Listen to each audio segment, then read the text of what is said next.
শায়েখ আব্দুর রাজ্জাক বিন ইউসুফের সঙ্গে আপনার সম্পর্ক কেমন? কথাবার্তা হয় কি একটু? হ্যাঁ, সম্পর্ক উস্তাদ ছাত্রের সম্পর্ক কি বলেন?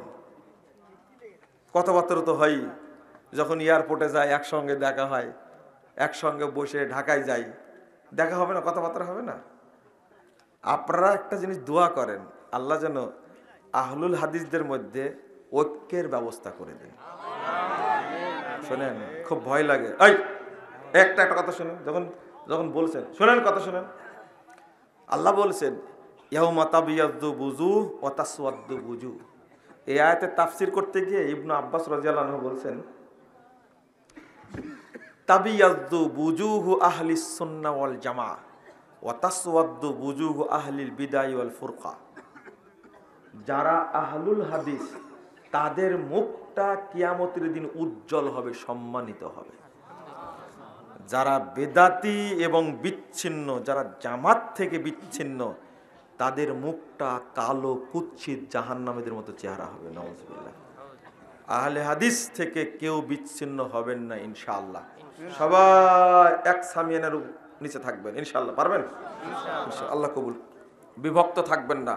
যদি ডাক আসে আহলে হাদিসদের পক্ষ থেকে সৌরওয়ার্দী উদ্যানে সমাবেশ হবে, কে কে যাবেন না হাত তুলেন।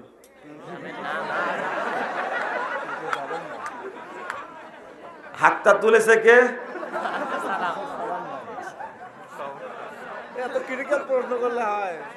দেখেন আব্দুল সালাম। একটা নেকি হবে না, এটা কোন হাদিসে আছে? আমি এটা বলিনি কথাটা, হ্যাঁ বললাম না? বিজমাই সালাফ, সাহাবি তাবি তাবে তাবির সবার ইজমা, এক নেকি হবে না। তোমার কানে ঢুকলো না? এটা শুনেনি, এটা শুনেনি, এটা শুনেনি। ইমাম ইবনুল কাইয়িম রাহিমাহুল্লাহ উল্লেখ করেছেন, খামাখা দলিল ছাড়া মুজাফফর কোনো কথা উল্লেখ করবে না ইনশাআল্লাহ। সিঙ্গাপুর প্রবাসী 20,000 টাকা দিচ্ছে, তাই না? এটারও প্রশ্ন নাকি? আব্দুল সালাম ভাই দেন দেন, সবই দেবো, দেন। আপনি টেনশন করছেন না, প্রশ্নের উত্তরটা আমি দেবো। উনি দিবেন বলেন তো? নাম আব্দুল সালাম। 20,000 টাকা কি দিবে না দিচ্ছে না কি করে? নগদ 20,000 টাকা। এগুলো প্রশ্ন আছে কি এখানে? আমাকে প্রশ্ন আকারে দিয়েছে এখানে। আমি দোয়া করি সিঙ্গাপুর প্রবাসী ভাইয়ের জন্য, জনি ইসলাম নামটা, আল্লাহ যেন তাকে কবুল করেন। আমার দোয়া কি জানেন? আমি যে দোয়া করি দিব দিব। একজন আব্দুল্লাহ নুমান নাইম, লন্ডন প্রবাসী, 5,000 টাকা দিছে। ছেলে দিছে না বাপ দিছে? শুনি আগে। ছেলে দিয়েছে, ও কেবলে গেছে, তাই না? কত সুপারিশ আর করবেন, নাম আব্দুল সালাম। শোনেন, সুপারিশ করলেও আমার সম্পর্কে ভাতিজা হয়, তবে এই 5,000 টাকা দিয়েছে তো, শুরুতে দিছে তো, এই 5,000-এর সাথে বাপ আরো 5,000 যোগ করবে ইনশাল্লাহ। বাপ কত দিছে তা জানি না, আমি বলে দিলাম। আর যোগ না করলে আপনি আমাকে বলবেন। দোয়া, আল্লাহ তুমি তাদের প্রতি টাকায় 1 কোটি টাকা বরকত দিও। আমিন। আবার আল্লাহুম্মা আমিন বলে। বাদশা ভাই তো আমার খুব প্রিয় মানুষ, বুঝতে পারলেন? বর্তমানে অনেক জায়গায় মহিলা বক্তা দ্বারা মহিলাদের ওয়াজ মাহফিল হয়। জাহান্নামে যাওয়ার জন্য আর কিছু করা লাগবে না। আমি প্রবাসে থাকার সময় অমুসলিম দোকানদার থেকে বাকি নিয়েছি। আমি তাকে চিনি না, এখন তার ঋণ কিভাবে পরিশোধ করব? জনকল্যাণে টাকাটা দিয়ে দিবেন, দান করবেন। সিরিয়ার মাদ্রাসা দিতে বললো, বুঝতে পারলেন? সিরিয়ার বিদ্রোহী বাহিনী, অর্থাৎ যারা সিরিয়া বিজয় করলো, তাদের আকীদা সম্পর্কে জানতে চায়। তারা সালাফি আকীদার মানুষ, বলেন আলহামদুলিল্লাহ। আরে সিরিয়া জয় হয়েছে তো আহলে হাদিসদের তো একটা বিজয় উৎসব করা উচিত। আলহামদুলিল্লাহ পড়েছেন আপনারা? আরে বাশার শয়তানকে তাড়ানো হয়েছে মানে কি কি যে খুশি হয়েছে, আমি তার হিসাব দিতে পারবেন না, আল্লাহই ভালো জানে।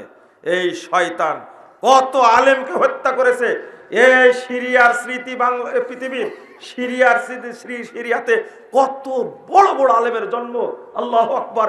ইবনু তাইমিয়া এই সিরিয়া উপহার দিয়েছে, ইবনু তাইমিয়াকে উপহার দিয়েছে, ইমাম ইবনুল কাইয়িমকে উপহার দিয়েছে, ইমাম ইবনুল কাসিরকে উপহার দিয়েছে, ইমাম যাহাবিকে উপহার দিয়েছে। আল্লাহু আকবার। এত বড় বড় আলেমকে উপহার দিয়েছে সিরিয়া। যে মসজিদটা প্রথম দখল করে আজান দিয়েছে, আল্লাহু আকবার, এই মসজিদটাই হলো সালাফিদের কেন্দ্রীয় মসজিদ।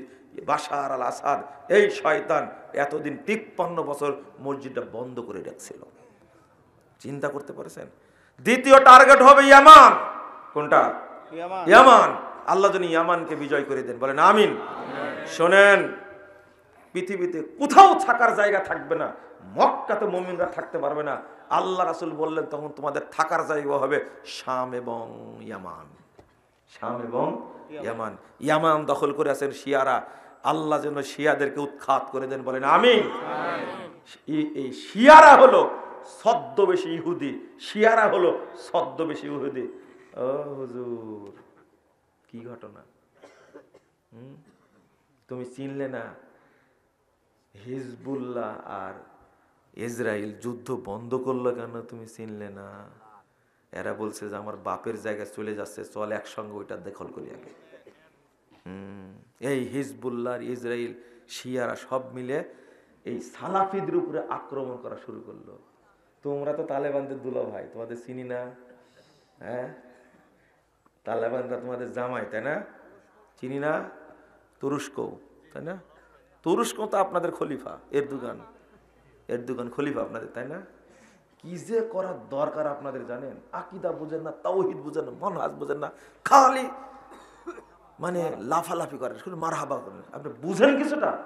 আমার বহু আগের বক্তব্য আছে, লিখনে আছে, সিরিয়ার এই বিদ্রোহীদেরকে যেন আল্লাহ বিজয় দান করেন। এদেরকে অর্থ এবং অস্ত্র সহযোগিতা করছে সরাসরি সৌদি, কুয়েত আর দুবাই। আলহামদুলিল্লাহ। সৌদি আরব চেষ্টা চালাচ্ছে ইয়ামানে যারা আছে শিয়া, তাদেরকে এখান থেকে বহিষ্কার করা, বাদ দেওয়ার। আর আপনার খুব কষ্ট হচ্ছে, হারামাইনের উপরে আক্রমণ করলে, মক্কা মদিনার উপরে আক্রমণ করলে আপনি এত খুশি হন, সৌদি আরবের কিছু হলে আপনি এত খুশি হন, মনে হয় ন্যাংটা হয়ে লাসবে। এরা হলো সৌদি বিদ্বেষী। খবরদার, খবরদার। 14 গোষ্ঠী মিলে সৌদি আরবের বদনাম করেন, কিছুই করতে পারবেন না ইনশাআল্লাহ, কিছুই করতে পারবেন না। আপনার শরম হওয়া উচিত, লজ্জা হওয়া উচিত। কই, তালেবানরাও তো বিজয় লাভ করেছে, এরকম কথা তো আমি বলিনি, বলেছি? না না, তালেবানরা এসে আহলে হাদিসদের কচু কাটা করেছে, আহলে হাদিস মসজিদগুলো বন্ধ করে দিয়েছে, আহলে হাদিস মাদ্রাসাগুলো বন্ধ করে দিয়েছে। আফগানিস্তানের সবচেয়ে বড় আলেম যিনি শেখ মোতাওয়াক্কেল, তিনি এত সুন্দর কথা বলতেন, এত বড় পণ্ডিত মানুষ। তালেবানরা ক্ষমতায় এসে 3 দিনের মাথায় তাকে তার বড় ছেলে গুম করেছে।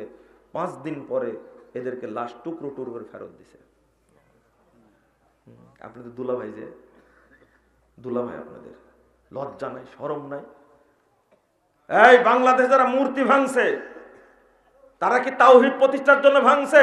ইসলামের জন্য ভাঙছে কি? না না, ভাঙ্গেনি একটাও। তাওহীদের জন্য ভাঙতে হলে আগে মাজার ভাঙার দরকার ছিল। কি ভাঙা দরকার ছিল? মাজার ভেঙে ফেলতে হতো।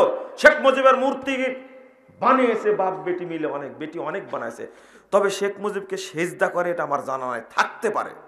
তবে বাংলাদেশের কোটি কোটি মানুষ লক্ষ লক্ষ মাজারে সেজদা দিয়ে ঈমান নষ্ট করে না?